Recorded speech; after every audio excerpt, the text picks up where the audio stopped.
Hey everyone, SpeeDMan here, and welcome back to part 10 of our Let's Learn Civilization 6 Norway run. Before we get into today's episode, I'd like to ask you to please feel free to like, comment, and subscribe for more daily content. As we can see here, Nubia just settled a new city here. Yeah, so this whole northern little kind of section here, this little front, doesn't really make sense for it to actually be usable as land. There's just not very much of anything that's really decent here. Yeah, of course there's always like a really good campus location or something here. Yeah, that's true. But that's not really going to do very much for us in the game. Well, we're not really focused on a lot of general yields. We're more focused on trying to double down for the diplomacy win. We're 4 points away. The next competition that we have in the game is Pedro, and that is for our religion game here. Ours has been pretty much old name Shellfish Desires. Got pretty much taken out, just like a couple other civs got their religions taken out. So we have to be careful about Zoroastrianism and Buddhism being erased, because once they are gone, that means he takes the religious victory. So we have to try to get through these so many turns and just kind of make sure we're doing well. So yeah, so by the next about 53 turns here is the maximum time um, that we're going to have here regarding the diplomacy. So it's definitely difficult in that regard, you know. In this case, we are going to take that lumber mill that is actually going to provide a really nice amount of additional just production. We need that in the city right now. Once we have this up and running, we can really grow. We could even consider going for this if we want to make this faster. See, this will bring it down to 2 turns. Get that immediately and focus on population. The more growth we have, then we could double down. Small little optimization there just for that little movement, but that will pay dividends. Having that population 4 turns earlier. In a position like this, we have a couple things that we could do. Since we have a lumber mill here, we already have plenty of production to start off with. This is more flatland here, so we could always chop this and then put, farmland there, and that could be an option. I feel a lumber mill would be better. It would better suit our kind of setup here. In a city like Alesund, having another, a 1-4-1-1 is pretty darn good. And that's a very good wonder. I think one thing I will definitely say for sure is there's a lot that I could have learned in this game about being more efficient with the use of this wonder.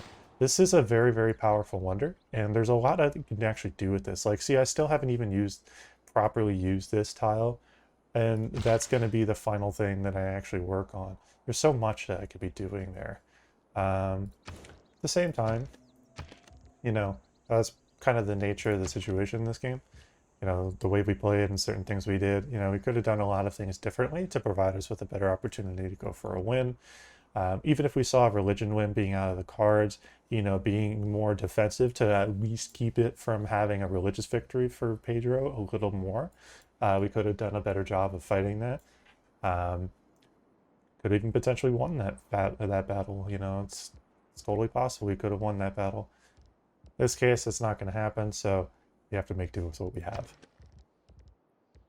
Yes, we can get another settler. There are not really any more settles that I really want at this stage of the game.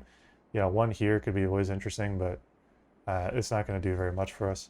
If anything, I would rather put it in the city that's going to be keeping its population.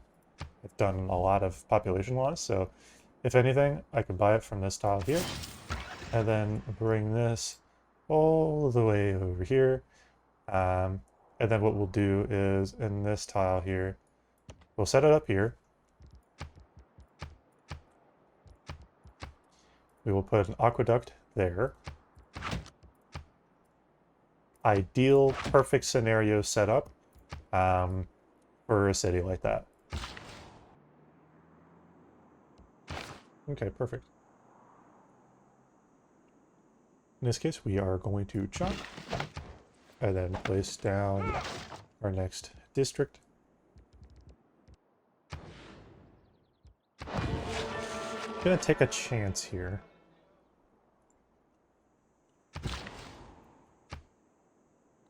Yeah, I'm gonna take a chance here. If I can build a holy site in time, and then get something going here, I actually could fight back for religious dominance in this area or somewhere else, so that way it reduces the chances for the religious victory. And I just realized that's going to be my one shot that I've got here to make that count. It's not going to be a great shot, and it's a long shot, but if we pull it off, that would mean that we mitigate basically the concern for religious victory, or in this case for us it'd be a religious loss. But still, nonetheless, that is an option, and that's going to help us significantly. So it very much works out. That happened to come up when it did. We're going to go ahead and get another fishing boat here. Just provide us with a little bit more general yields, and then we're kind of going to work things through from there. Just do some damage to some of these units, and then while we're at it, let's build ourselves like a solid unit. Our military is now trained in the way of combining 3 units into a... All the best road in order to rally... Good. And get some air score for some stuff. That's going to bring us a little bit closer. Now we're going to take this promotion.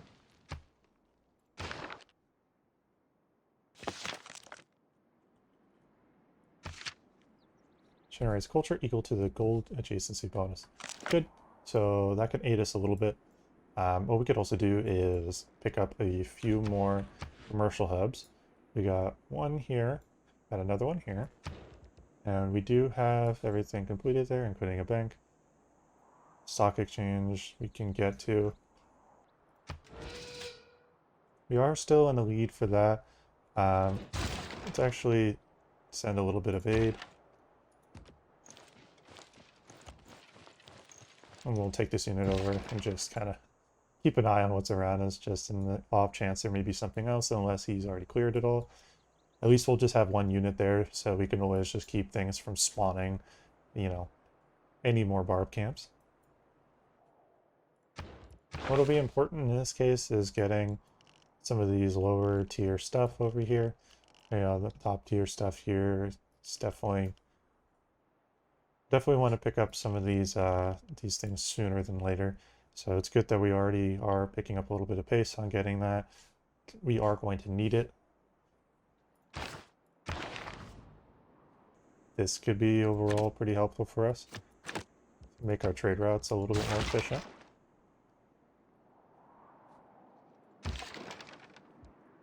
Quadrireme does have a promotion available. We're going to go ahead and take line of battle because we know Jayavaraman does have some naval units, so we could use that as a means to just get a little bit more combat strength once we upgrade this unit up. It's not going to be upgraded for quite some time, but at least we do have the option to consider it. Small mistake there, but not the end of the world. Then here, we're going to focus production and see if there's anything else we could do to swap potential production over. We'll take that. We'll take that. And that's down to 9 turns. Perfect. So that'll speed things up for us. That's a little bit better. That will help us. Just every few turns that we can get something closer, the better. That'll save us a few turns of time, so that will help. Because when I can basically start spreading to other cities that have, holy sites, aka 1 or 2 other cities, that's all we have. So as we can see, Bergen has one, and let's see here.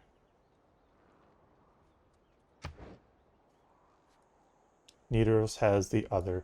So we have 3 holy sites here in the game, and that means that we are going to need for our operation here to recover this. We will need to do one main thing, and that'll be setting up camp in these 2 other, in these 2 other holy sites, and that'll be our means for potential victory. It'll just delay things long enough for us to get closer to that culture, or to that diplomatic victory. Okay, so he is clearing everything out. That's really ideal for us. That's a lot safer, and that also puts us in a better position. Not at all concerned about the fact that he's getting 30 gold.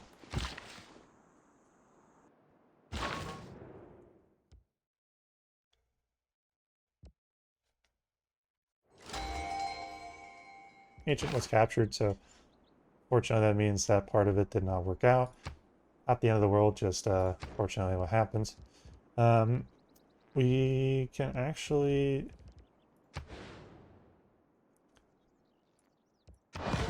I think we can make this work. I think doubling down on the religion setup, I think we can make this work.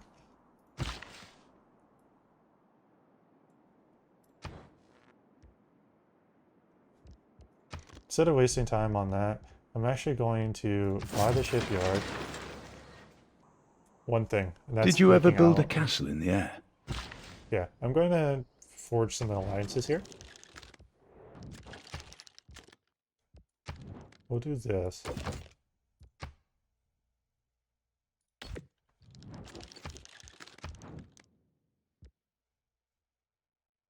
I saw for a second 247 gold per turn. I was like, in what world would that be applicable in that case? There.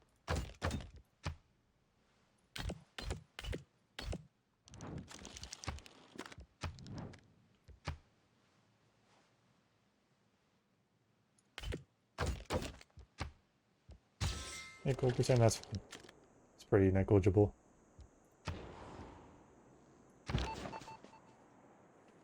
Well, we have our guy back here. Don't need the counter spies since we're allied with them. They cannot spy on me anymore. Doesn't really do anything because our spies are now not going to be a relevant part of the game because we're allied with everybody, which means we've neutralized that type of X factor or that threat. We'll just have them counter spy, near home.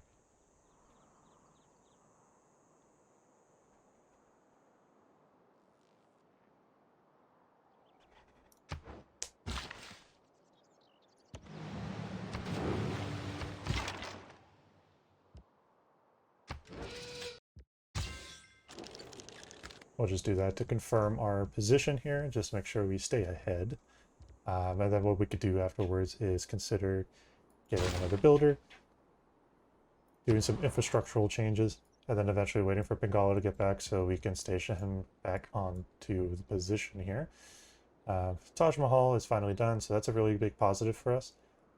A preserve here, let's actually fix these up. That would get our yields back on track for that. We are getting very close to the end game here.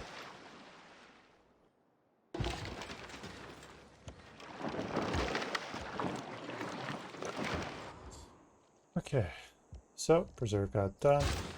Gonna work on those repairs. That'll at least give us some yields back on our tiles. And if not, not the end of the world. Well, everyone, this is a fantastic stopping point for this episode. Gotten pretty far, and we are getting a significantly good bit closer to our victory conditions here. Yeah, so in a situation where, because we won this, we're now at 18 out of 20. Very, very good position. Is going to update next turn.